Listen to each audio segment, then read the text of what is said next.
¿Quién era Saulo antes de ser Pablo? Saulo nació en la ciudad de Tarso, en Cilicia, una región ubicada en la actual Turquía. Tarso era una ciudad estratégica del Imperio Romano, conocida por su desarrollo cultural y académico. No solo era un centro comercial importante, sino que también contaba con una famosa escuela de filosofía. En este contexto, Saulo creció como un ciudadano romano, privilegio que le otorgaba derechos especiales, como el debido proceso legal y la inmunidad frente a ciertos castigos. Sin embargo, aunque vivía en un mundo grecorromano, su identidad principal era la de un judío fariseo, profundamente comprometido con las tradiciones religiosas de sus antepasados. Saulo era de la tribu de Benjamín y fue instruido desde joven bajo la estricta disciplina del fariseísmo, la corriente religiosa judía más rigurosa en cuanto a la observancia de la ley de Moisés.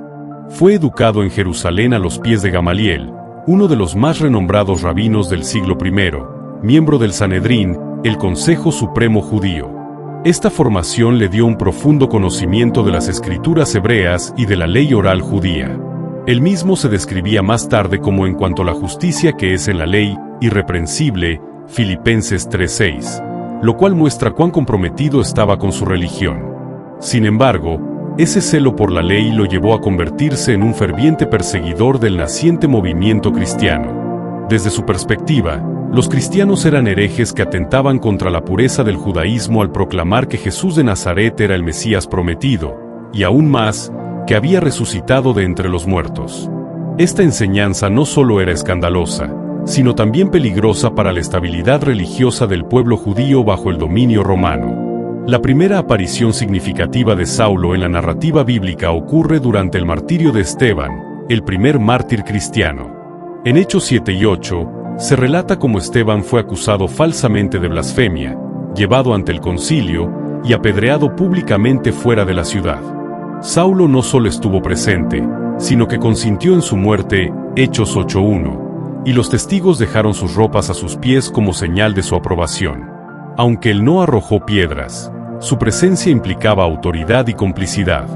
Ese momento fue crucial, no solo por la muerte de Esteban, sino porque desencadenó una persecución generalizada contra la iglesia en Jerusalén, de la cual Saulo fue uno de los líderes principales.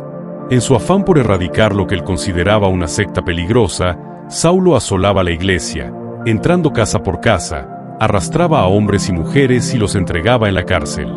No se conformó con la persecución en Jerusalén, pidió cartas de autorización al sumo sacerdote para extender su misión hasta Damasco, en Siria, con el objetivo de arrestar a los cristianos de allí y llevarlos encadenados a Jerusalén. Este viaje, que comenzó como una cruzada de odio religioso, se transformaría en el momento más decisivo de su vida. Cuando se aproximaba a Damasco, ocurrió lo inesperado. Una luz del cielo lo envolvió de repente, y cayó al suelo, escuchando una voz que decía: «Saulo, Saulo, ¿por qué me persigues?». Saulo, atónito, respondió: «¿Quién eres, Señor?», y recibió una respuesta que lo sacudiría para siempre: «Yo soy Jesús, a quien tú persigues. Dura cosa te es dar coces contra el aguijón». Esta expresión indica que, en su interior, Saulo ya estaba luchando contra la verdad que se resistía a aceptar. Ciego por la intensidad de la luz, fue llevado a Damasco, donde estuvo 3 días sin ver, sin comer ni beber. En ese tiempo, experimentó un profundo quebrantamiento y confrontación con la realidad de que Jesús de Nazaret estaba vivo, y que todo lo que él había perseguido era, en realidad, la obra de Dios. Dios llamó a un discípulo llamado Ananías para que orara por Saulo. Aunque al principio temía por su vida, obedeció. Cuando Ananías impuso sus manos sobre él, Saulo recuperó la vista, fue lleno del Espíritu Santo y se bautizó. Ese momento marcó el nuevo nacimiento de un hombre que pasaría de ser enemigo del Evangelio a su más apasionado defensor. A partir de entonces, su vida dio un giro radical.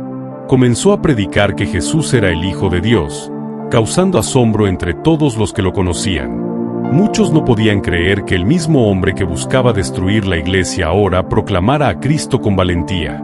Con el tiempo, Saulo comenzó a ser conocido por su nombre romano, Pablo. Esto ocurrió por primera vez en Hechos 13:9, durante su primer viaje misionero. A partir de ese punto, Lucas, el autor de Hechos, no vuelve a referirse a él como Saulo. Este no fue un cambio milagroso de nombre, como ocurrió con Abraham, Jacob o Pedro. Más bien Pablo ya tenía ambos nombres desde su nacimiento. Saulo, hebreo, Saúl, un nombre profundamente judío, asociado con el rey Saúl, también benjamita como él. Pablo, latín, Paulus, un nombre romano común que significa pequeño o humilde. En el mundo romano, era común que los judíos de la diáspora tuvieran dos nombres, uno para su comunidad judía y otro para interactuar con la sociedad griega o romana. Pablo, como ciudadano romano de nacimiento, seguramente usó su nombre latino desde joven en contextos seculares, pero en sus inicios como fariseo y perseguidor del cristianismo, prefería el nombre Saulo por su fuerte identidad judía. El uso del nombre Pablo a partir de Hechos 13 tiene un poderoso simbolismo teológico y misionero. Pablo realizó al menos 3 grandes viajes misioneros, fundando iglesias en Asia Menor, Grecia y más allá. Escribió cartas a estas iglesias que forman una parte esencial del Nuevo Testamento. Sus cartas abordan temas clave como la justificación por la fe, la unidad del cuerpo de Cristo, la libertad cristiana, la ética del reino y la esperanza escatológica. Su vida no fue fácil. Fue azotado, apedreado, encarcelado, náufrago y perseguido, pero nunca abandonó su llamado. Finalmente, fue arrestado en Jerusalén y como ciudadano romano, apeló a César. Fue llevado a Roma, donde vivió bajo arresto domiciliario, predicando el Evangelio con toda libertad y sin impedimento. Según la tradición cristiana, Pablo fue martirizado en Roma bajo el reinado del emperador Nerón, alrededor del año 64 y 67 después de Cristo. Debido a su ciudadanía romana, fue decapitado, en lugar de ser crucificado.